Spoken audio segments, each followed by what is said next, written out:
Hello, and welcome to this episode of Probation Matters, a podcast by the Probation Board for Northern Ireland, which tells the stories of how probation works within the justice system to change people's lives and help create safer communities. I'm Lisa Maginnis, and it is a pleasure to be joined today by Siobhan, one of our Victim Liaison Probation Officers based in our Victim Information Unit. It's really timely today to be talking to Siobhan during the celebration of Hidden Heroes. Hidden Heroes Day is a day earmarked by the Butler Trust each year to recognise the role played by people in probation, prisons and youth justice and highlight the impact they make on people's lives. We'll talk a bit more about that later. But firstly, Siobhan, I want to ask you a bit about your job and what you do on a daily basis. What is it like working as a Victim Liaison Officer? I moved to the Probation Victims Unit, I would say 6-7 years ago. Couldn't be exact with that, I'd have to look it up. And it was a complete 360 from my previous work as a probation officer supervising service users and working in a programs team. It's a very different role because the people you're working with choose to be there. They want the information that you can provide. They want to know a bit more about the processes. A lot of them are coming to criminal justice with no knowledge, no previous knowledge, and they're frightened. So my role as a victim liaison officer is about providing information, not only in the processes, but also on the individual that is being supervised either by ourselves or is currently in prison and then will be supervised by ourselves on licence. So on a day-to-day, perhaps if we look at it like that, on a day-to-day basis, Yeah, what would you be doing? Yeah. Would every day be the same or would you be doing different? No day is the same. Every day would be different. So it's basically, we do plan ahead, obviously. We know when people are being released from custody. We know when we need to make contact with victims. And we would make contact with victims to give them the opportunity to lodge either written representations or a report for the parole board. And that would highlight what their concerns are when that person is eventually released. And that's either in a temporary release or on licence. They have the opportunity to actually have their voice heard throughout the process. And to me, that's the vital part of my role, is making sure their voice is heard. So there could be concerns about around where an offender service user would be coming out to, how that would impact on the victim. So they may want to address that with us. It could be about having a no contact. It could be about them knowing that that person had issues prior to their prison period. So they might want to make sure that they're going to be linked in with substance misuse services, for instance, so that they go on and reduce the likelihood of further offending, I guess. No day is the same in that we make contact regularly with victims. We get a list in the PPS. I may have contact with a victim on that day to invite them to register with us. If they choose to register, I provide information on the sentence. I provide information on the process of probation, so actually explain what probation is about. If everything's going well and there's no breaches, there's no amendments made to the order, and there's no concerns raised by the victims, I may never speak to that person again, which is a positive. For those that I do need to go back to and update, it's quite difficult for them because they're hearing that service user isn't engaging and isn't taking the options of and the supports that are in place and put in place for them. Many victims, when you talk to them and they're going through the court process, they feel very much in the periphery and they feel very much that their voice isn't being heard. So sometimes we are the first agency that enables that and enables an input into the actual management of that individual. It's a complex and sensitive job working with victims of crime, particularly when they can feel most vulnerable. As a probation officer, what do you get out of being a victim liaison officer in the victims unit? I guess when I first moved to the Victim Information Unit, to be honest, I didn't know an awful lot about what they did. And as a probation officer who would have just been updating that unit in relation to any changes, it was quite interesting for me just to see what the options were. So because we work and people register with us voluntarily and choose to register with us, it opened up the world of restorative justice, which is a real passion of mine. And it enabled me then to start processing that and bringing it more into the Victim Information Unit. That, and on a personal level and on a professional development level, has really given me a lot and increased my understanding, and it's made more links with community agencies as well. What is restorative justice? So restorative justice as a whole is about repairing harm. So it's about the offender who has caused the harm holding themselves accountable for that and evidencing that.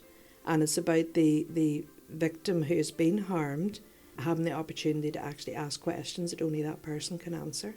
And through that, then they have a better understanding and can potentially move forward. I never talk about closure, because closure doesn't happen for victims as far as I'm concerned. But to me, it's like a new normal for them. So if they can get some of those questions answered, it can be invaluable for them to actually move forward in a different mindset, I guess. You'll know that the Criminal Justice Inspectorate recently published its follow-up review on probation practice. In terms of your own practice, has your time working with victims of crime helped you think about things like professional curiosity and how best to manage risk? Well, I guess we're on a different side because we work with the victims and we're not managing their risk. Although at times we have to make sure that the level of angst that they have and the level of anger doesn't go over into somewhere that they will be struggling with, because anger can really be very powerful for them. We did a workshop recently, last year I think it was, on professional curiosity. I was so delighted to attend that. It just gives the opportunity as an agency and as a group of people who have that passion and that desire for people to change their lives to reflect on their own practice. And I feel probation have been so busy recently that we're not taking that step back and that ability to reflect. And COVID has had a big impact on that as well, because obviously as teams we've been quite separated. So now that COVID's on the back burner, we're sort of back into the office a bit more. We're having the opportunity to discuss and share and reflect on our own practice and gain insight from others, but also provide that insight to others. But, when I first came to probation, it's nearly 20 years ago, I don't know how I would have coped without having a team around me, just to bounce things off and to discuss. So to me, coming out of the review, that professional curiosity is something I hope that we continue with. And it was really well done. Definitely something that I embraced at that time. Absolutely, it falls into how people are being risk managed, but we need to reflect on why we're risk managing somebody and not be too risk adverse either. We need to test people, but in a really safe way. So as an extension of that, I suppose, you're probably more aware than me, Siobhan, as an organisation we're trying to move towards a more trauma-informed approach to how we look after our staff, but also how we deal with the people that we supervise and with the victims of crime registered with the unit. So how important do you see that trauma-informed approach being? It's vital. I mean, it's been there. It's always been there. As a social worker, to me, we're always trauma-informed. We understand the difficulties that people have faced. We don't fully understand, because nobody can understand unless you're that person. But we understand the difficulties that people who've offended face and the lives that they've come from and the experiences that they've had. But then also, moving to the victims unit, it's given me the capacity to further recognise that from a victim's perspective. And it's absolutely blown me away, the ability for human resistance and that resilience that people seem to find within themselves. Blows me away on a daily basis, I have to say. From our side, we're hearing a lot of very difficult stories and experiences, and we're holding those. We're having to read about them. We're having, in my experience of actually meeting victims, we're having to listen to them. That in itself is, it's a privilege, I guess, is the word I would use, that they feel able to share their stories with us. But they're difficult stories, and they're very much based in trauma. So as an organisation, I've always found that there's been that support there, either in group or individual. We always have to be aware of that vicarious trauma that could be there, and just tune into yourself. So, when we're talking about professional curiosity, that's about reflecting on ourselves as well and seeking that help, because the help is there if you need it. For victims, I guess we are as a whole a criminal justice agency, and the services aren't there for victims as they would be. And I hear that day and daily.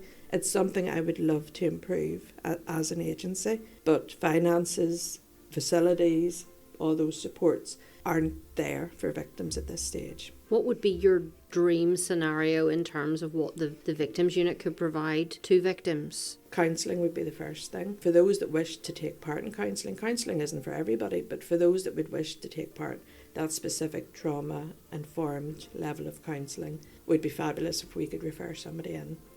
We've accessed, the last couple of years actually, money from the Criminal Assets Recovery, which has enabled us to run workshops in conjunction with other agencies. So they're mostly been around storytelling workshops. Those that have taken part, so we've maybe had, altogether possibly about 10 of our registered victims have taken part in those two workshops and projects. They've got an awful lot from those. So that is something that I would love us to continue, and they would also love us to continue. They would love to make that available for other people. So that's something, if we're thinking about an ideal world, let's continue to do that and provide that service if we can't do an individual service. As I said at the start of the podcast, we are celebrating Hidden Heroes Day, which is about recognising and raising awareness about the role of probation, youth justice and prison. And there's no doubt many people don't know exactly what it is we do. What message would you have for the public about the role of probation? Yeah, well, a lot of times I would speak to victims about the outcome for court from, the sentencing and from the court, and they're not happy about the outcome. That's my opportunity to actually share what probation does.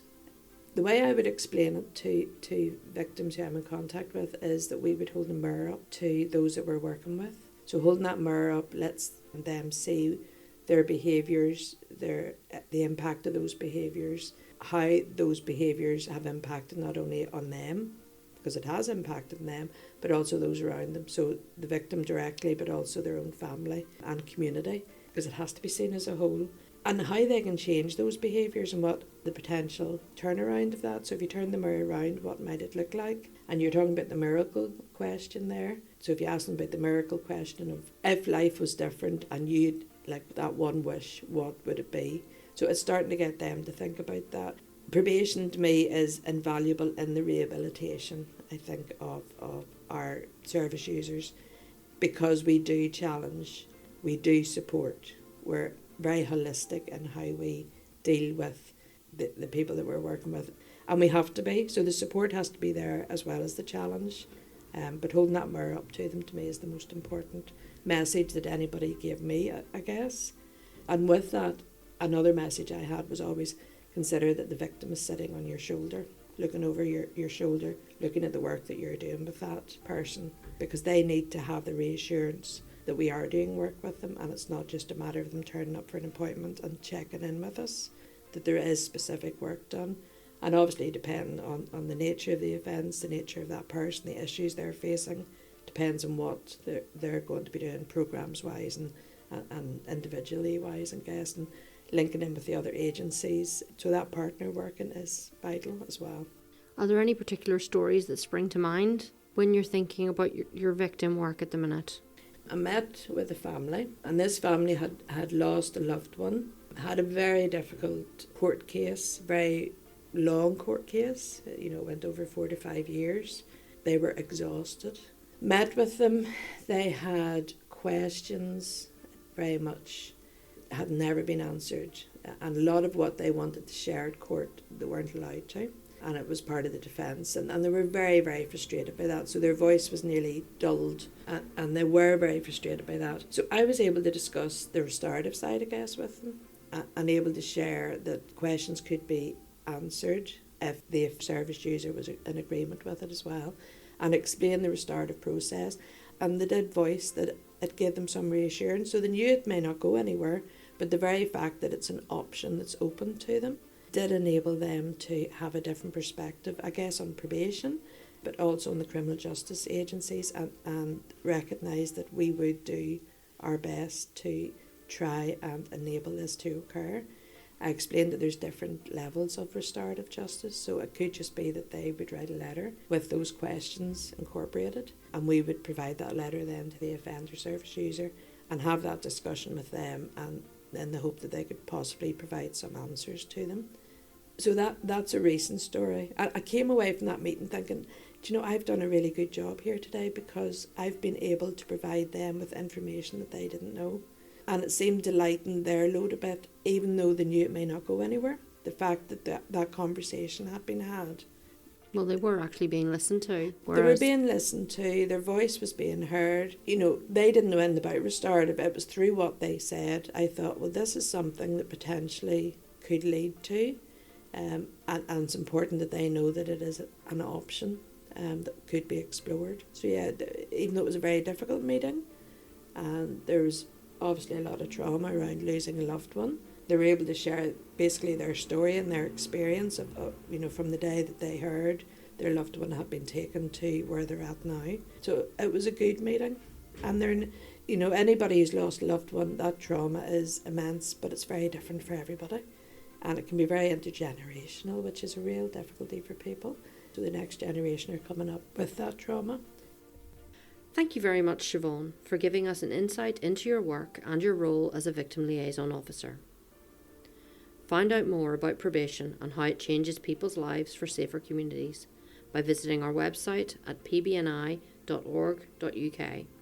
or by following us on our social media platforms: X, Facebook, Instagram, LinkedIn and YouTube.